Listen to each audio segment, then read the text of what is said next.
Bismillahirrahmanirrahim. Assalamualaikum warahmatullahi wabarakatuh. Selamat petang kepada semua rakan serta follower di page FTR Bidadari Solution. Okey, apa khabar anda semua hari ini? Soleha doakan agar semuanya dalam keadaan sihat walafiat, sentiasa diberikan kemudahan dan juga kelancaran dalam setiap urusan yang kalian lakukan. InsyaAllah, Allahu ya bari ya basit, permudahkan sehabis mudah insyaAllah. Okey, hari ini merupakan sharing ilmu daripada Soleha hari yang ke-194 pada sesi tahun 2021 ni. Alhamdulillah. Tajuk kita hari ini adalah kematian yang dicemburui. Kematian yang bagaimanakah? Adakah anda semua bercita-cita untuk mati dalam keadaan husnul khatimah? InsyaAllah kita minta doa banyak-banyak kepada Allah Subhanahu Wa Taala. Sebelum tu, Soleha nak minta tolong anda, tolong sharekan, tolong kongsikan Soleha punya link page live pada hari ini supaya lebih ramai orang yang akan dapat manfaat daripada perkongsian ilmu yang berkat insyaAllah. Hai, waalaikumsalam, Bidadari Nur Syahidah Hamidi. Thank you, tolong share, tolong seru. Okey, Alhamdulillah. Sebelum tu, jom sama-sama kita berselawat dan juga berdoa. Semoga Allah merestui serta memberkati majlis ilmu Taman-Taman Syurga pada hari ini insyaAllah. Allahumma salli ala Sayyidina Muhammad wa ala alihi Muhammad. Allahumma salli ala Sayyidina Muhammad wa ala alihi Muhammad. Allahumma salli ala Sayyidina Muhammad wa ala alihi Muhammad. Bismillahirrahmanirrahim. Allahumma ftah alaina hikmataka wa ansyur alaina min khazaini rahmatika ya arhamar rahimin. Rabbi syrah li sadri wa yassir li amri wahlul 'uqdatan min lisani yafqahu qawli. Amin ya Allah ya mujib. Hai, waalaikumsalam Kak Na, hai Kak Hayarina, hai Angga Masyita. Waalaikumsalam, semuanya ceria ya. Warna kuning terang, ceria. Okey, Alhamdulillah. Hai Kakak Nadia Bibi dari Brunei. Okey, Alhamdulillah. Kita ada siapa lagi ni? Ada Umi Afan Kalisha Umaira. Okey, Alhamdulillah, thank you semuanya. Okey, tajuk kita hari ini adalah kematian yang dicemburui. Kematian yang bagaimanakah? Okey, Soleha nak share ada 7 bentuk kematian yang dicemburui dan menjadi idaman setiap insan dan juga manusia di muka bumi ini. Nak meninggal dalam keadaan husnul khatimah, nak meninggal dalam keadaan yang tak disangka-sangka, iaitu dalam keadaan yang mulia insyaAllah. Okey, kita cek satu persatu, jom.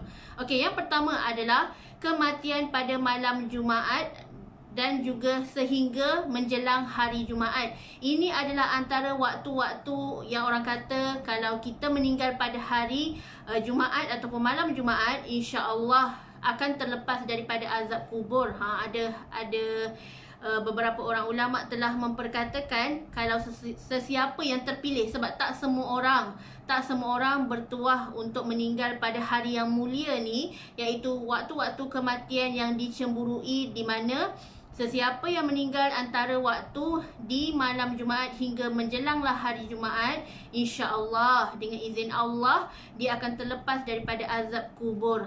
So semua orang menginginkan, sebab tahulah betapa berat dan betapa peritnya azab kubur ni.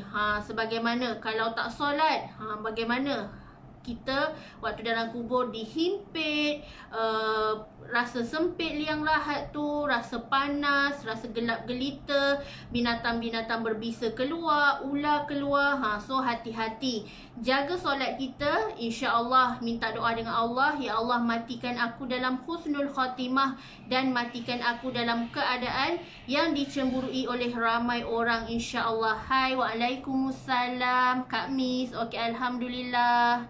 Okey, thank you semuanya. Okey, yang kedua, kematian yang dicemburui adalah ramai orang bercita-cita dan menginginkan mati. Waktu kematian sakaratul maut tu sempat untuk mengucapkan 2 kalimah syahadah. Ini adalah salah satu, orang kata tak semua orang beruntung. Saat-saat kematian yang sangat sakit, sangat perit, saat kita dicabut nyawa, Rasulullah pun mengatakan sakit sangat mati saat dicabut nyawa waktu sakaratul maut. So sesiapa yang berpeluang dan Allah izinkan untuk dia mudah untuk mengucapkan 2 kalimah syahadah, ini adalah antara contoh kematian yang dicemburui. Kerana tak semua orang dapat dan saat sakit tu nak ingat Allah, nak ingat syahadah, nak ingat kematian Allahu Ahad. Tak semua orang saat sakit tu benar-benar ingat Allah. Lagi-lagi saat kematian kita yang sangat memeritkan, sangat menyakitkan itu, hanya yang bertuah dan terpilih saja yang Allah akan mengizinkan dia untuk mudah mengucap kalimah syahadah, asyhadu an la ilaha illallah wa asyhadu anna Muhammadar Rasulullah. InsyaAllah semoga kita juga dapat semua mati dalam keadaan husnul khatimah, dalam keadaan yang dicemburui, insya-Allah. Hai, waalaikumsalam Kak Emma. Okey, jemput masuk. Okey, yang ketiga, kematian yang dicemburui adalah apabila sebelum kematian, waktu hayat dia banyak buat dosa, dia banyak buat salah. Namun saat-saat kematiannya Allah izinkan untuk dia bertaubat. Seperti solat teringat bila cakap kisah taubat, dan then Allah cabut nyawanya pada keesokan harinya. Solat teringat kisah satu pembaca FTR ni, di mana sepanjang hayatnya dia tak pernah langsung berbuat baik kepada isterinya. Namun selepas baca buku FTR, Allah jentik hati dia untuk bertaubat, untuk berubah, untuk berhijrah. Allah sempatkan dia untuk tunaikan solat taubat. And then pada keesokan harinya Allah cabutnya. Inilah antara kematian yang dicemburui. Meninggal dalam keadaan perubahan, bertaubat nasuha, taubat yang sungguh-sungguh hanyalah kepada Allah Subhanahu Wa Taala. Sebab tu kita hari ini, kita tak boleh judge orang di mana kita cakap, okey aku baik, engkau tak baik. So kita tak boleh nak cakap macam tu. Sebab pengakhiran setiap orang, apa yang kita tengok sekarang ni dia buruk, boleh jadi dia lebih mulia daripada kita. Sebab tu kita tak berhak langsung pun. Tak berhak langsung nak judge orang, nak kutuk orang, nak kata orang, nak menerakakan orang, tak boleh. Itu adalah satu kesalahan besar kalau kita nak menilai. Itu adalah kerja Allah Subhanahu Wa Taala. So sesiapa yang sempat bertaubat sebelum dia meninggal dunia, ini adalah antara contoh kematian yang dicemburui. Ramai orang saat ini kita tak tahu keadaan kita mati macam mana. Adakah kita mati dalam keadaan mulia ataupun kita mati dalam keadaan hina? Na'udzubillah min zalik. Kita minta doa banyak-banyak dengan Allah. Ya Allah, matikanlah aku dalam keadaan husnul khatimah. Matikanlah aku dalam keadaan yang sangat dicemburui dan dimuliakan oleh para malaikat, insya-Allah. Okey, yang keempat, meninggal akibat penyakit yang berkaitan dengan perut. Ini boleh dikategorikan juga sebagai apa? Orang kata meninggal mati syahid sebab melahirkan anak ke, sebab ada penyakit dalaman perut ke. Contoh kalau dia buat pembedahan kan, buat pembedahan, buang fibroid ke, buang apa lagi, cyst ke. So dekat sini, sesiapa sahaja manusia yang meninggal sebab pembedahan kerana sakit dalaman perut, insya-Allah dia mati dalam keadaan husnul khatimah. Allah akan lepaskan dia daripada azab kubur. So sangat waktu dekat dunia memang dia merasa sakit sangat. Terasa sakit. Bagaimana sakit dalaman perut ni hanya orang yang menanggung sahaja yang tahu. Tetapi Allah telah menjanjikan, andai sesiapa sabar dengan ujian sakit dalaman perut, pembedahan, kena buang itu, kena buang rahim, kena buang ketumbuhan. So semua tu sebenarnya ujian waktu dunia, namun Allah janjikan kemanisan di hari akhirat kelak. Sebab tu sesiapa yang sabar, andai sesiapa yang sabar diuji dengan kesakitan, lagi-lagi Allah telah menjanjikan sesiapa yang ada penyakit dalaman perut and then dia meninggal dunia, insya-Allah inilah kematian yang dicemburui dan inilah kematian husnul khatimah, mati syahid. Sebagaimana arwah Siti Sarah, inilah kategorinya, meninggal waktu melahirkan anak, meninggal syahid, lagi dalam keadaan virus COVID dan sebagainya. Andai kita reda, andai kita sabar, kita pun boleh mendapat husnul khatimah seperti yang bertuah dan yang terpilih sahaja. Okey, yang seterusnya, yang kelima, kematian yang dicemburui adalah apabila meninggal sebab lemas. Semalam ada berita kan, tiga saudara kanak-kanak meninggal dunia sebab lemas. Ibunya tengok sendiri depan mata anaknya tiba-tiba tenggelam. Inilah asbab. Sesungguhnya kematian itu memang pasti. Kadang-kadang kita tak tahu mati kita adakah mati dalam keadaan lemas, mati jatuh bangunan, mati di atas jalan raya, mati sebab sakit. Semua tu adalah ketentuan Allah Subhanahu Wa Taala. So si ibu dan si ayah kena terima qada dan qadar, walaupun rasa perit, walaupun terasa sedih, kehilangan depan mata. Bukannya asbab kecuaian ke apa, memang Allah dah takdirkan. Si Fulan bin si Fulan, Allah takdirkan kematiannya dengan cara begini, mati lemas. So kita tak tahu. So orang yang mati lemas ni Allah telah janjikan kematiannya adalah kematian yang husnul khatimah, kematian yang dicemburui. InsyaAllah sesiapa yang meninggal asbab lemas, asbab mati, contohnya nelayan karam, kapal karam, and then tenggelam, meninggal dunia, ini adalah kematian yang dicemburui. Okey, yang seterusnya adalah meninggal kerana meninggal ketika solat. Ni ramai kan. Kadang-kadang solat tengok video di mana ada satu imam ni ketika baca khutbah waktu baca khutbah solat Jumaat, tiba-tiba tengah-tengah baca khutbah, tiba-tiba Allah ambil nyawa dia, tiba-tiba dia tumbang. Ini adalah antara contoh kematian yang dicemburui. Kadang-kadang meninggal, ada seorang pensyarah kan, pensyarah UM ke UKM macam itulah, dia meninggal dalam keadaan peluk Al-Quran. So ini adalah antara contoh kematian yang dicemburui. Kadang-kadang kita tak tahu kan.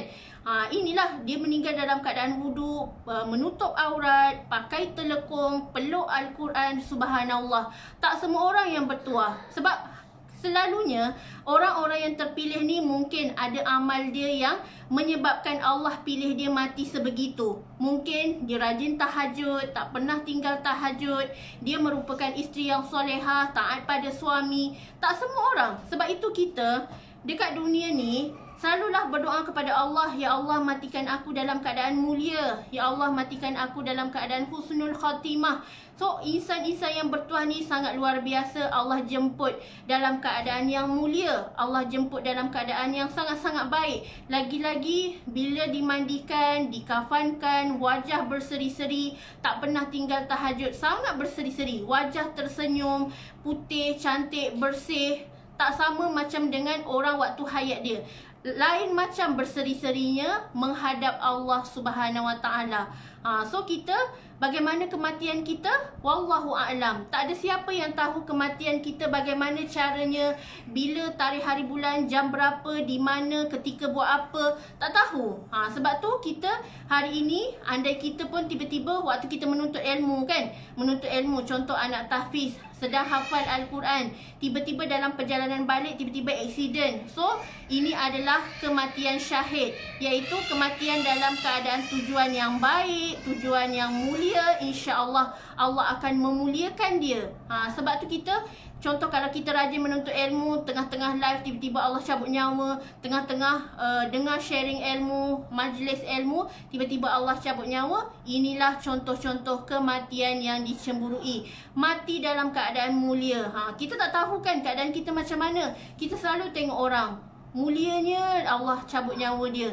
Walaupun orang kutuk dia, orang kecam dia, tetapi dia insan terpilih. Pengakhiran dia sebegitu mulia, Allah pilih dia dan Allah angkat dia. Sebagaimana kita tengok Uwais Al-Qarni, walaupun tak terkenal dekat dunia, tetapi dekat dekat langit sana, semua penduduk langit memuliakan dia. So kita macam mana? Kita tak tahu pengakhiran kita macam ni, macam mana. So kita contohi dan teladani kisah-kisah. Kita tengok orang meninggal dunia dalam keadaan macam tu, meninggal dunia kena gilis dengan lori. Itu adalah kematian yang dicemburui, di mana dia adalah mati syahid. Tak semua orang bertuah. Walaupun kita tengok, ya Allah kesiannya dia kena gilis dengan lori, ya Allah kesiannya dia meninggal dalam keadaan aksiden, jatuh gaung. Tetapi sebenarnya itu adalah kematian yang dicemburui. Contoh meninggal di atas jalan, itu adalah antara kematian yang dicemburui dan semua orang menginginkan sebenarnya. Sebab bila kematian yang dicemburui ini, walaupun kita lihat perit dekat dunia ni, tetapi dekat akhirat kelak Allah menjanjikan kemanisan. Allah menjanjikan sesuatu yang indah. Sebab tu kita tak tahu. So, banyak-banyakkan amal sebab kita tak tahu antara amal mana yang Allah angkat dan pilih kita. Mungkin sebab kita banyak bersedekah, mungkin sebab kita banyak berbuat baik dengan orang, tak pernah fitnah orang, tak pernah sebarkan aib orang. So, bersabarlah dekat muka bumi ni. InsyaAllah Allah itu sebaik-baik perancang. Andai kita seorang yang sabar, Allah akan angkat darjat kita di hari akhirat kelak. Tak apalah kita dekat dunia ni orang nak kecam ke, orang nak kutuk ke, orang nak buruk-burukkan kita ke, tetapi yakinlah dengan janji Allah. Andai kita jaga Allah, kita dekat dengan Allah Subhanahu Wa Taala, di hari akhirat kelak kitalah yang paling dimuliakan para malaikat. Semua malaikat kenal kita. Oh, inilah dia ahli syurga yang waktu dekat dunia rajin buat taklim. Inilah dia ahli syurga rajin bangun tahajud. Inilah dia ahli syurga yang selalu baca Al-Quran satu hari satu juzuk. Wallahu a'lam. Yang penting kita istiqamah beramal. Istiqamah beramal, jaga amal kita, minta doa dengan Allah pengakhiran yang baik sampai kita meninggal dunia pun dimuliakan Allah Subhanahu Wa Taala, insya-Allah. So, sama-sama kita muhasabah diri, mana-mana yang lompong, mana-mana yang kurang tu kita improve setiap hari. Sebab kita memang manusia ni tak sempurna. Kita manusia ni memang selalunya mudah lupa, lemah, hina di sisi Allah Subhanahu Wa Taala, dan insya-Allah hanya Allah Subhanahu Wa Taala yang mengizinkan kita dalam keadaan yang mulia dan dijemput ke syurga Allah, insya-Allah. So, saya doakan agar semua yang mendengar pada majlis ilmu petang ni semuanya dimuliakan Allah, meninggal dalam husnul khatimah, dijauhi daripada azab api neraka dan masuk ke syurga tanpa azab, tanpa hisab, insya-Allah. Okey, wabillahi taufiq wa hidayah. Wassalamualaikum warahmatullahi wabarakatuh.